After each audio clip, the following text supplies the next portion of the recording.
The slam of the front door echoed through the house like a gunshot. Ethan stood in my living room, his designer briefcase gleaming under the afternoon sun, confidence dripping off him like expensive cologne. "I sold the house, Dad." 4 words, cold, flat, final. I looked up from the newspaper, still half lost in my crossword. "You did what?" He didn't blink. "I finalized the sale yesterday, all legal. Here's the paperwork." He tossed a thick folder onto the coffee table, right on top of the section I'd been working on. The title read, "Final Sale Agreement, 512 Willow Street." My address. My home for 28 years. "Ethan, this is my house. You can't just—" "I can," he cut in, straightening his suit jacket. "Remember? You signed the title over to me 2 years ago. It was for tax efficiency, Dad. You said you trusted me." That word, trust, burned like acid. I remembered it now. My accountant, his bright idea. Ethan, nodding along, saying it was just paperwork. "Relax," he continued, pulling out his checkbook like this was some casual errand. "I'm not throwing you on the street. Here." He tore off a check and dropped it on the table. $10,000. "There's a little apartment complex near the highway. Cheap rent, small space. Perfect for someone in your situation." "My situation?" I laughed, though it didn't sound like me. He looked at me the way corporate people look at balance sheets. Numbers, not feelings. "Dad, be reasonable. You're retired. You can't keep up with this place anymore. The roof leaks, the plumbing's old, the yard's too big. This way, you get peace of mind." Peace of mind. That's what he called throwing his father out of his own home. I stood up, the paper trembling in my hands. "This house isn't a burden, it's my life." "Correction," Ethan said smoothly, glancing at his Rolex. "It was your life. I'm the legal owner. This is business, Dad. Don't make it emotional." Business. He actually said that. "Here's your check," he added, voice flat as concrete. "And please, try to be practical. Fighting this won't change anything." And then he walked out. Just like that. No goodbye, no glance back. Through the window, I watched him step into his Tesla. Sleek, black, self-satisfied. The same car I'd helped him buy 5 years ago. I sank into my chair, the check fluttering between my fingers like a bad joke. $10,000 for 30 years of memories, sweat, and sacrifice. But what Ethan didn't know was that I'd been preparing for this day for a long time. And I wasn't the helpless old man he thought I was. Not even close. If you're watching this, drop a comment. What would you do if your own child betrayed you like this? The silence after he left felt heavier than any sound.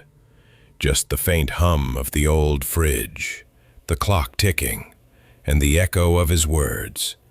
"It's business, Dad." For hours I sat there staring at that pale blue check. $10,000. That's what 30 years of fatherhood was worth to him. But what Ethan didn't know, what no one knew, was that the man he thought was broke had quietly built an empire right under his nose. You see, when I retired from my day job, I didn't just sit around watching TV like he assumed. While he was chasing promotions and stock options, I was buying land. Small car washes, self-storage units, local laundromats. Boring little businesses that print quiet money while no one's looking. 42 of them, across 3 states, and every single one was under a holding company he'd never heard of. Silverline Enterprises. Mine. The next morning I called my lawyer, the same man who'd helped me set up the network years ago. "John," I said, "it's time to update the papers. My son's gone too far." He didn't ask for details, just said, "Come by at noon." When I arrived, John slid a folder across the table, like he already knew. "You're transferring ownership again?" he asked. "Not quite," I said. "I'm protecting it." We reviewed the assets, all held in trusts, all invisible to anyone without clearance. By the time we were done, Ethan could sue me, rob me, or sell every key I owned, and he still wouldn't touch a single dollar of my real worth.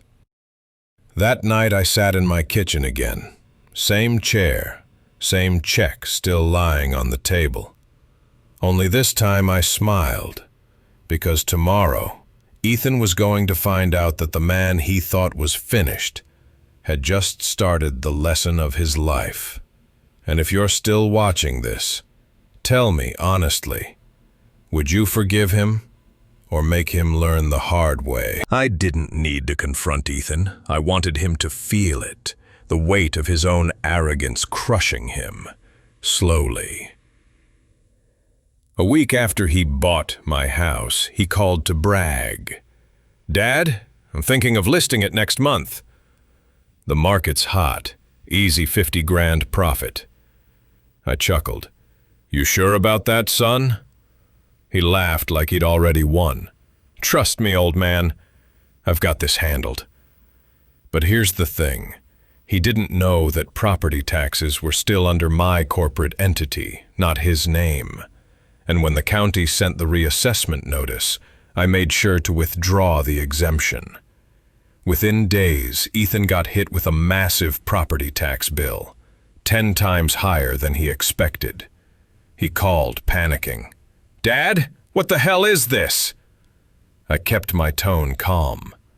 Guess business is harder when you can't write off other people's sacrifices. He hung up. A month later, the real pain began. His employer, the one who'd been so impressed with his investment skills, started investigating a conflict of interest after a quiet tip reached HR. Yeah, that tip might have come from a certain old man with an untraceable email. Ethan's shiny reputation began to crumble. The deals he bragged about, exposed as inflated. The accounts he handled, flagged for inconsistencies. And the moment his company froze his access, his credit cards followed. He called again, not angry this time, just broken. "Dad, I messed up." I didn't respond right away. For the first time in my life, I let silence teach the lesson I never could. He tried to sell the house to cover his debts, but remember Silverline Enterprises? The land the house sat on? Still mine. So when the new buyer ran a background check, the deal collapsed. Ethan had no house, no savings, no reputation. He wanted to buy my life with a check. Now, he couldn't even cash one. And that's when it hit me. Revenge doesn't always look like fire. Sometimes it looks like paperwork and patience. If you're still watching this far, drop a comment. Would you have done the same? Or given him another chance? 3 months later, I got a letter. Handwritten, shaky, smudged with what looked like coffee stains. Or tears. It was from Ethan. He said he'd sold his car, moved into a rented room, and was working night shifts at a warehouse. He didn't ask for money. He just wrote, "I get it now, Dad. You were never trying to hold me back. You were trying to teach me how not to drown in greed." I must have read that line a dozen times. For years I wanted to scream my lessons into him. Turns out life had to whisper them instead. A week later he showed up at my porch. Same sun, different eyes. Tired, humble, real. He didn't bring flowers or excuses, just a small box. "I sold my watch," he said quietly. "The one you gave me after college. I used the money to pay off the last of my debt. Then he looked down. I want to start again, but this time I'll earn it right. I didn't hug him right away. I just stood there, the same man he once called old-fashioned and stubborn. And for the first time, I wasn't angry. I was proud. Because sometimes a fall is the only way to learn what the ground feels like. Before he left, I said, "Ethan, I don't want your apology. I want your integrity. If you can give me that, we're square." He nodded. "You'll get it, Dad. Even if it takes my whole life."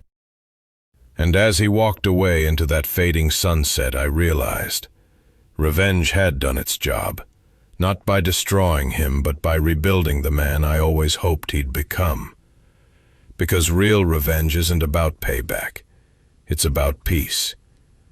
And finally, I had mine. If this story hit you somewhere deep, subscribe. We've got more tales like this, where karma speaks louder than anger.